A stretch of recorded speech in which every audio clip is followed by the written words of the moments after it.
Welcome to our channel ಹಿತಮು ಕ್ರಿಯೇಷನ್ಗೆ ಎಲ್ರಿಗೂ ಸ್ವಾಗತ. ಇವತ್ತೊಂದು ಟೇಸ್ಟಿ ರೆಸಿಪಿ ಮಾಡೋಣ. ಕ್ವಿಕ್ ಆ್ಯಂಡ್ ಈಸಿ ಆ್ಯಂಡ್ ಬೇಗನೆ ಆಗುತ್ತೆ, ತುಂಬ ಕಮ್ಮಿ ಇಂಗ್ರೀಡಿಯೆಂಟ್ಸಲ್ಲೇ ಆಗುತ್ತೆ. ಇವತ್ತು ಬೆಳ್ಳುಳ್ಳಿ ರೈಸ್ ಮಾಡೋದಕ್ಕೋಸ್ಕರ ನಾನು ಕರಿಬೇವನ್ನ ಡ್ರೈ ರೋಸ್ಟ್ ಮಾಡ್ಕೊತಾ ಇದ್ದೀನಿ.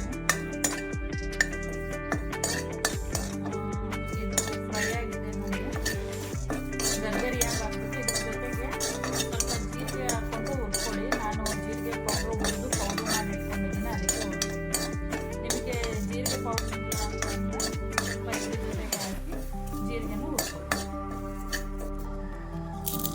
ಈ ಥರ ಪೌಡ್ರ್ ಆಗಬೇಕು, ಈ ಥರ ಡ್ರೈ ರೋಸ್ಟ್ ಮಾಡ್ಕೊಳ್ಳಿ. ಈಗ ಜಾರ್ಗೆ ಹುರಿದಿರೋ ಕರಿಬೇವನ್ನ ಹಾಕ್ಕೊಂಡಿದ್ದೀನಿ. ನಾನು ಜೀರಿಗೆ ಪೌಡ್ರ್ ಹಾಕ್ತಾ ಇದ್ದೀನಿ. ನಾನು ಸ್ವಲ್ಪ ಜೀರಿಗೆ ಪೌಡ್ರ್ ಜಾಸ್ತಿನೇ ಯೂಸ್ ಮಾಡ್ತೀನಿ. 2 ಸ್ಪೂನ್ ಜೀರಿಗೆ ಪೌಡ್ರ್ ಹಾಕ್ತಾ ಇದ್ದೀನಿ. ಒಂದು 1/4 ಸ್ಪೂನಷ್ಟು ಪೆಪ್ಪರ್ ಪೌಡ್ರ್ ಹಾಕ್ತಾ ಇದ್ದೀನಿ.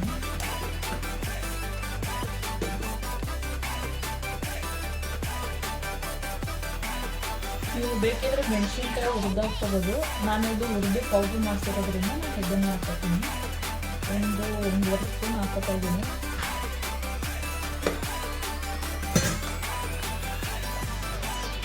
ಇದಕ್ಕೆ ಮೇನು ಬೆಳ್ಳುಳ್ಳಿನೇ.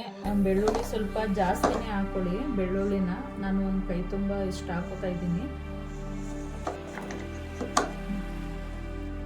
ಇದೆಲ್ಲ ಜಾರಿಗೆ ಹಾಕೊಂಡು ರಫ್ ಆಗಿ ಇದನ್ನ ರುಬ್ಕೊಬರೋಣ. ಅಂದರೆ ಸ್ಮೂತಾಗಿ ರುಬ್ಬೇಡಿ, ರಫ್ ಆಗಿ ರುಬ್ಬಿ. ನಾನು ಇದಕ್ಕೆ ಒಂದು ಸ್ವಲ್ಪ ಆಮೇಲೆ ಕೊತ್ತಂಬರಿ ಸೊಪ್ಪು ಸೇರಿಸ್ಕೊತೀನಿ, ಫ್ಲೇವರ್ಗೋಸ್ಕರ ಟೇಸ್ಟ್ ಚೆನ್ನಾಗಿರುತ್ತೆ. ಈಗ ರುಬ್ಬಿಟ್ಕೊಂಡಿದ್ದೀನಿ. ಪ್ಯಾನ್ ಇಟ್ಕೊಂಡು ಇದಕ್ಕೆ ತುಪ್ಪ ಮತ್ತು ಎಣ್ಣೆ, ನಿಮಗೆ ಯಾವುದು ಇಷ್ಟ ಆಗುತ್ತೆ ಅದು. ಆದಷ್ಟು ಇದಕ್ಕೆ ಎಣ್ಣೆ ಕಮ್ಮಿ ಹಾಕಿ ಸ್ವಲ್ಪ ತುಪ್ಪ ಜಾಸ್ತಿ ಯೂಸ್ ಮಾಡಿದ್ರೇ ಚೆನ್ನಾಗಿರುತ್ತೆ. ಸ್ವಲ್ಪ ಎಣ್ಣೆನೂ ಸೇರಿಸ್ಕೊತಾ ಇದ್ದೀನಿ. ಈಗ ಇದಕ್ಕೆ ಈರುಳ್ಳಿ ಹಾಕೋತಾ ಇದ್ದೀನಿ. ಈರುಳ್ಳಿ ಆಪ್ಷನಲ್ಲು, ನಿಮಗೆ ಬೇಕಿದ್ರೆ ಹಾಕೋಬೋದು. ಒಟ್ಟಿನಲ್ಲಿ ರುಚಿ ಚೆನ್ನಾಗಿರುತ್ತೆ. ಬೇಕು ಅಂದರೆ ಸ್ವಲ್ಪ ಇದನ್ನೆಲ್ಲ ಗೊಜ್ಜು ಥರ ಮಾಡಿ ಎತ್ತಿಟ್ಕೊಂಡು ಬೇಕಾದಾಗ ನೀವು ಅನ್ನಕ್ಕೆ ಹಾಕೊಂಡು ತಿನ್ಬೋದು. ತುಂಬಾ ಚೆನ್ನಾಗಿರುತ್ತೆ. ಒಂದ್ಸರಿ ಟ್ರೈ ಮಾಡಿ. ಯಾರೆಲ್ಲ ಫಸ್ಟ್ ಟೈಮ್ ನನ್ನ ಚಾನಲ್ ನೋಡ್ತಾ ಇದ್ದೀರೋ ಸಬ್ಸ್ಕ್ರೈಬ್ ಮಾಡ್ಕೊಳ್ಳಿ. ಮತ್ತು ನಾನು ಮಾಡ್ತಿರೋ ಅಡುಗೆ ಇಷ್ಟ ಆದರೆ ಒಂದು ಲೈಕ್ ಕೊಡಿ. ಮುಂದೆ ಮಾಡೋ ಅಡುಗೆಗಳೆಲ್ಲ ಬರಬೇಕು ಅಂದರೆ ಬೆಲ್ ಬಟನ್ನ ಕ್ಲಿಕ್ ಮಾಡಿ. ಇದೆಲ್ಲ ಟ್ರಾನ್ಸ್ಪರೆಂಟ್, ಈರುಳ್ಳಿ ಎಲ್ಲ ಟ್ರಾನ್ಸ್ಪರೆಂಟ್ ಆದಮೇಲೆ ಇದಕ್ಕೆ ನಾವು ರುಬ್ಬಿಟ್ಕೊಂಡಿದ್ವಲ್ಲ ಅದನ್ನು ಮಾಡ್ಕೊಳ್ಳೋಣ, ಬೆಳ್ಳುಳ್ಳಿ ಖಾರನ.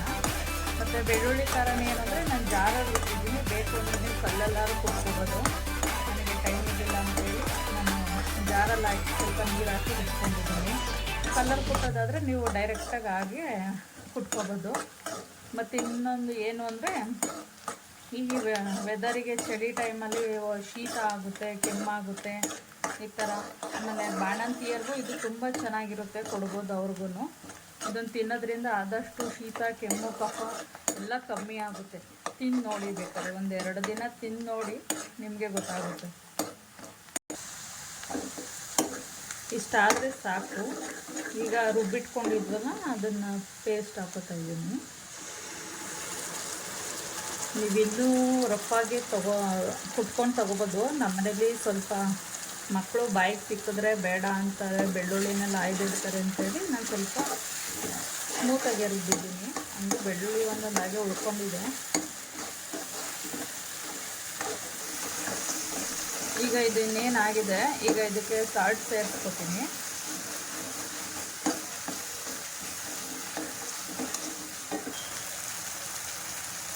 ಈಗ ರುಚಿಗೆ ಎಷ್ಟು ಬೇಕಷ್ಟು ಸಾಲ್ಟ್ ಸೇರಿಸ್ಕೊತಾ ಇದ್ದೀನಿ. ಏನಂದರೆ ಇದು ಗೊಜ್ಜು ಮಾಡಿ ನೀವು ಎತ್ತಿಟ್ಕೊಂಡು ಬಿಸಿ ಅನ್ನಕ್ಕೆ ಯಾವಾಗ ಬೇಕು ಆಗ ಕಲಿಸ್ಕೋಬೋದು.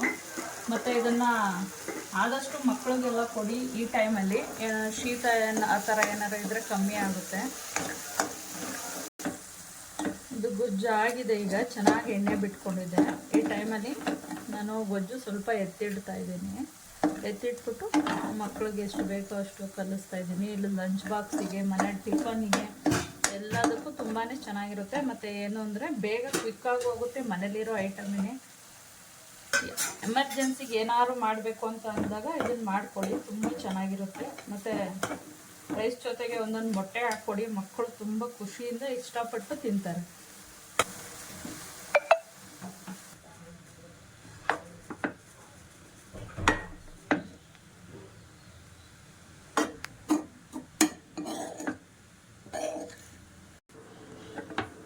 ಈಗ ಇದು ರೆಡಿಯಾಗಿದೆ.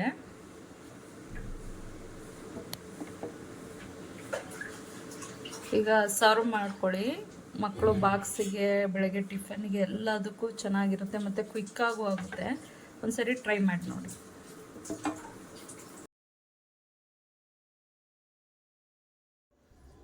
ಈಗ ಇದು ರೆಡಿಯಾಗಿದೆ. ಮೊಟ್ಟೆ ಜೊತೆಗೆ ಸರ್ವ್ ಮಾಡಿ, ತುಂಬಾ ಚೆನ್ನಾಗಿರುತ್ತೆ. ಮಕ್ಕಳಂತೂ ತುಂಬ ಇಷ್ಟಪಟ್ಟು ತಿಂತಾರೆ. ಒಂದ್ಸರಿ ಟ್ರೈ ಮಾಡಿ. ಓಕೆ, ಬಾಯ್.